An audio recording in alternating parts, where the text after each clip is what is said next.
guys last year when you played Utah State, putting a lot of short fields and stuff and tough spots, but I think you guys still gave up 50. They still hung 50 on you guys. How much, I guess, a motivating factor for the defense is what happened last year? Yeah, every week you got to find a way to motivate yourselves. You got to find a way to motivate, your team.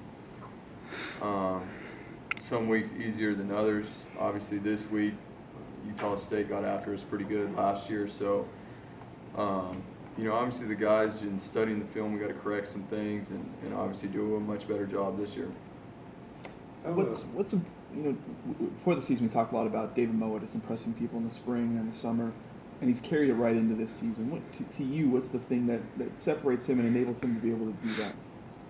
Well, I think one, he's developed a ton since last year throughout the offseason with Coach Pittman and in terms of his physical ability and obviously fundamentally as a football player.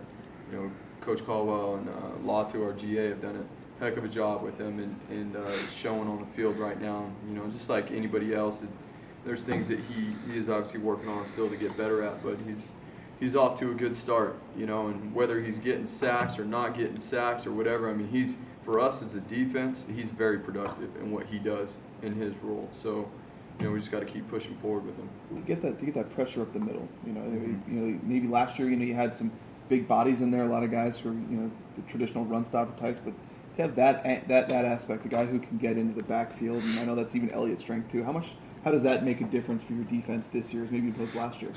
Yeah, no question. The defense always starts with the middle of your defense. That's the anchor. How those guys play, and everybody's a little different in how you get it done, and just trying to, do his best for our guys and help them out and put them in the best situations, for who they are. But yeah, no doubt, the defense always starts with the interior of the D-line and how those guys go typically is how you go, especially in the run game.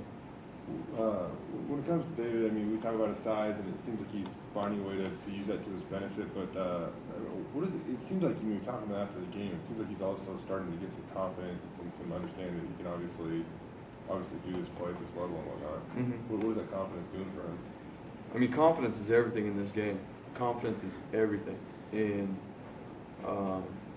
it's hard work getting that confidence. One, we always talk about the separations and the preparation.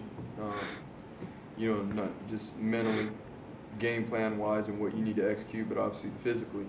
And I think he's got a little bit of both of those things. Well, probably a lot of both of those things going on right now to give him that confidence, and then he's able to go out on the field and cut it loose and play fast and execute and do the things that he's being asked of him in terms of his responsibilities.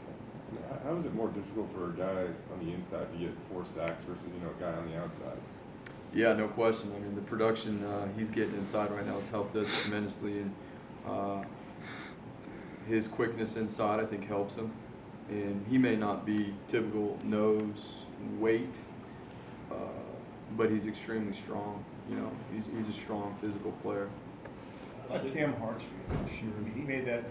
I thought maybe one of the turning points in the game was that -6 or 7 on bold and out in the flat. Mm-hmm. It seems like he's made some big plays, whether it's tackling somebody for a loss or knocking a pass away. What's he meant to the defense? Yeah, no question. He stepped up huge. And Coach Franklin and him have been working very closely together, obviously all through the spring and summer and fall camp. And once again, confidence is everything. And once you get a little bit of that rolling and you feel good about what you're doing on the field, you can play faster.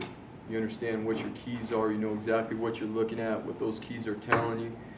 That leads to fast and physical play. And so, obviously with all these guys we're talking about that are having success right now, there's still things we need to keep improving on, and plenty of areas we can keep getting better at. But it's exciting to see some of these guys emerge in new roles and have some confidence doing it. I know you're going to get DSG back next week, but how much did losing Evan Tyler hurt? Because it seemed like he had been playing pretty well. Yeah, no question. Evan was really coming along, and it's just unfortunate. It really is, and he was doing a nice job for us and getting some playing time there and stuff. So, some other guys are going to have to step up now. Do you feel okay with, at least for this week, with what the depth you have there at safety? Yeah, it's constant. It's week.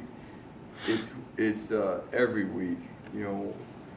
one of our old coaches here says every week, you know, you got 2 guys ready to roll and you better have a third on deck because at any minute you need a third guy. And so we always remind ourselves of that in terms of trying to develop depth, and we've been talking about that. You guys asked, what does that mean? Well, in these situations, guys got to step up and be ready to play, you know, and each week we talk to these guys, whether you're first, second, third, barely getting reps with the travel team, you got to prepare like you're starting. You got to treat it like you're starting because you never know when your time's going to come.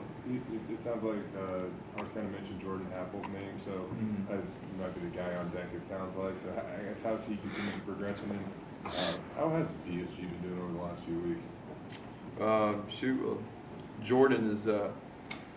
Jordan's another one of our young guys that obviously we're really excited about. Otherwise, you know, we wouldn't be talking about him in the situation we're in, and you know the opportunity he's going to have. Just going back to even recruiting Jordan, you know, he's a guy that has great body control, good tackler in the open field. You know, for a young guy, solid football IQ, mature enough to handle the situation. You know, and then I think, you know, just obviously with DSG, and he got Scout Team Player of the Week last week, so he's been doing pretty good down there. How much more difficult is it for you to put a game plan together for a team when a quarterback can drop back on a pass play but then tuck it and go? And Yeah. a dual threat like he is. Yeah, no question. I know some guys don't like getting labeled as dual threats in terms of quarterbacks because people think they can't throw the ball. That is not even kind of the case, you know, with the quarterback we're going to face this week. He's very athletic, and he is definitely capable of throwing the ball. He's got good wide receivers. On the outside, he's got some size, you know, some speed on the inside.